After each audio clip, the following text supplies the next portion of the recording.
ತಾಲೂಕು ಕ್ರೀಡಾಂಗಣದಲ್ಲಿ ವಿಜೃಂಭಣೆಯಿಂದ 78ನೇ ಸ್ವಾತಂತ್ರ್ಯೋತ್ಸವ. ಇಂಡಿ ತಾಲೂಕು ಕ್ರೀಡಾಂಗಣ ಮೈದಾನದಲ್ಲಿ ಉಪವಿಭಾಗ ಅಧಿಕಾರಿ ಅಬೀದ್ ಕತ್ಯಾಳ್ ಅವರು 78ನೇ ಸ್ವಾತಂತ್ರ್ಯ ದಿನಾಚರಣೆ ಅಂಗವಾಗಿ ಧ್ವಜಾರೋಹಣ ನೆರವೇರಿಸಿ ಮಾತನಾಡಿದರು. ಈ ದೇಶದ ಅಭಿವೃದ್ಧಿಗಾಗಿ ನಾವೆಲ್ಲರೂ ಶ್ರಮಿಸೋಣ, ಭವ್ಯ ಭಾರತ ದೇಶದ ಸಂವಿಧಾನದ ತತ್ವ ಸಿದ್ಧಾಂತವನ್ನು ಪಾಲಿಸೋಣ ಅಂತ ಹೇಳಿದರು.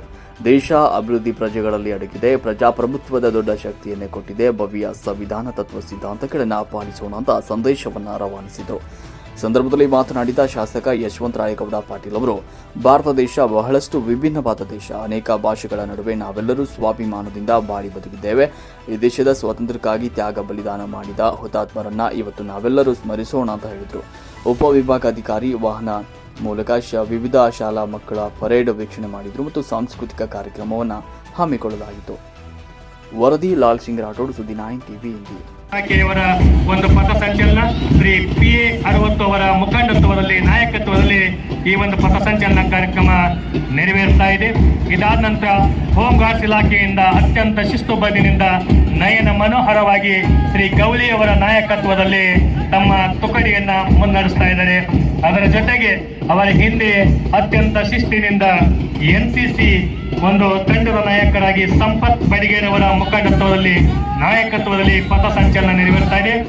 ಲಯನ್ಸ್ ಪ್ರೌಢಶಾಲೆ ಇಂಡಿಯಾ ಅಮಿತ್ ರಾಠೋಡ್ ಅವರ ನಾಯಕತ್ವದಲ್ಲಿ ತಮ್ಮ ತುಕಡಿಯನ್ನ ಮುಂದೆ ಸಾಗಿಸ್ತಾ ಇದ್ದಾರೆ. ಸರ್ಕಾರಿ ಉರ್ದು ಪ್ರೌಢಶಾಲೆ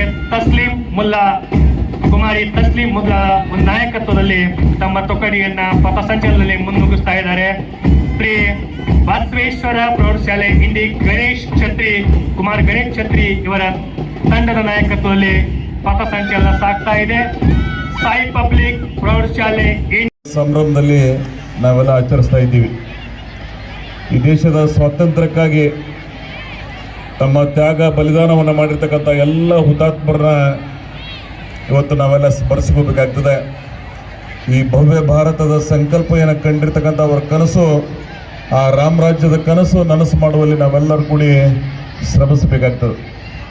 ಸ್ವಾತಂತ್ರ್ಯ ಪೂರ್ವದಲ್ಲಿ ಬ್ರಿಟಿಷರಿಂದ ಈ ದೇಶವನ್ನು ಮುಕ್ತಗೊಳಿಸಿರ್ತಕ್ಕಂಥ ಅನೇಕ ಜನರನ್ನ, ಆ ಮಹನೀಯರನ್ನ ಸ್ಮರಿಸಬೇಕಾಗ್ತದೆ. ಅದ್ರ ಜೊತೆಗೆ ಅವರ ಕಂಡಿರ್ತಕ್ಕಂಥ ಕನಸನ್ನು ಸಾಕಾರ ಮಾಡುವಲ್ಲಿ ನಾವೆಲ್ಲರೂ ಕೂಡ ಶ್ರಮಿಸಬೇಕಾಗ್ತದೆ.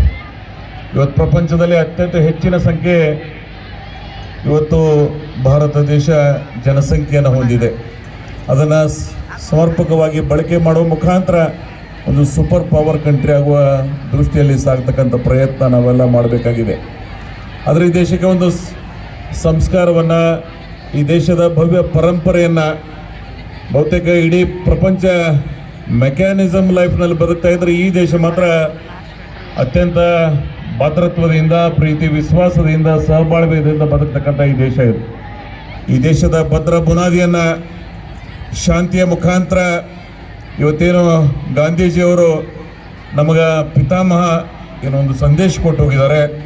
ಸರ್ವರಿಗೂ ಸಮಪಾಲು ಸಮಬಾಳು ಸೈದ್ಧಾಂತಿಕ ನಿಲುವುಗಳನ್ನು ಏನು ಹೊಂದಿರತಕ್ಕಂಥ ಡಾಕ್ಟರ್ ಬಾಬಾ ಸಾಹೇಬ್ ಅಂಬೇಡ್ಕರ್ ಅವರ ಕೊಟ್ಟಿರ್ತಕ್ಕಂಥ ಆ ಚಿಂತನೆಯನ್ನು, ಆ ದಾರಿಯಲ್ಲಿ ನಾವೆಲ್ಲ ಸಾಗಬೇಕಾಗಿದೆ. ಹಾಗೆ ಈ ದೇಶದ ಆಗಿ ಹೋಗಿರ್ತಕ್ಕಂಥ ಎಲ್ಲ ಸರ್ಕಾರಗಳು ಈ ದೇಶದ ಅಭಿವೃದ್ಧಿಯಲ್ಲಿ ತಮ್ಮದೇ ಆದಂಥ ಅನೇಕ ಕೊಡುಗೆಗಳನ್ನು ನೀಡುವುದನ್ನು, ಅದು ಜವಾಹರ್ಲಾಲ್ ನೆಹರು ಹಿಡಿದು ಈ ದೇಶ ಬಹಳ ವಿಭಿನ್ನವಾದಂಥ ದೇಶ.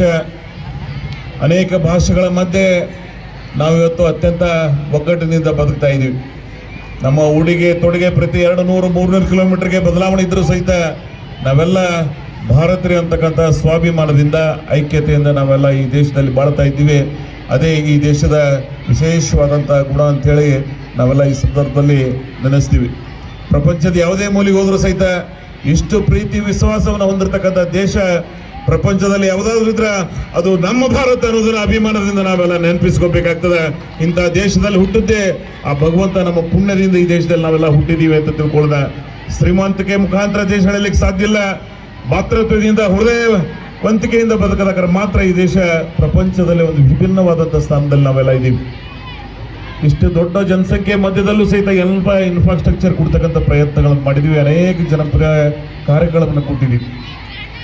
ಭಾರತ ಇವತ್ತು ಬಹಳ ವಿಭಿನ್ನವಾಗಿ ತನ್ನದೇ ಆದಂಥ ಆರ್ಥಿಕವಾಗಿ ಎಲ್ಲ ರಂಗದಲ್ಲಿ ಇವತ್ತು ಮುನ್ನುಗ್ತಾ ಇದೆ.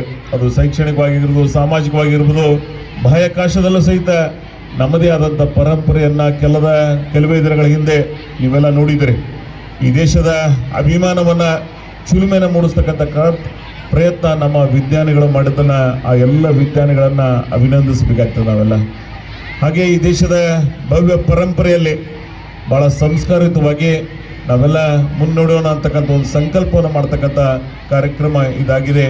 ಇಡೀ ದೇಶ ಇವತ್ತು 140 ಕೋಟಿ ಜನ ಅತ್ಯಂತ ಸಂಭ್ರಮದಿಂದ ನಾವೆಲ್ಲ ಬಾಳಿ ಬದುಕ್ತಾ ಇದ್ದೀವಿ ಅಂದರೆ ಅದಕ್ಕೊಂದು ಡಾಕ್ಟರ್ ಬಾಬಾ ಸಾಹೇಬ್ ಅಂಬೇಡ್ಕರ್ ಕೊಟ್ಟಿರ್ತಕ್ಕಂಥ ಸಂವಿಧಾನ. ಇಡೀ ಪ್ರಪಂಚ ಇವತ್ತು ಅದನ್ನು ಪ್ರಶಂಸಿಸದ, ಸರ್ವರನ್ನ ಪ್ರೀತಿಸ್ತಕ್ಕಂಥ, ಸರ್ವರನ್ನ ಸಮಾನವಾಗಿ ಕಾಣ್ತಕ್ಕಂಥ ಒಂದು ಉಪಖಂಡವೆಂದು ಕರೆಯಲಾಗುತ್ತದೆ.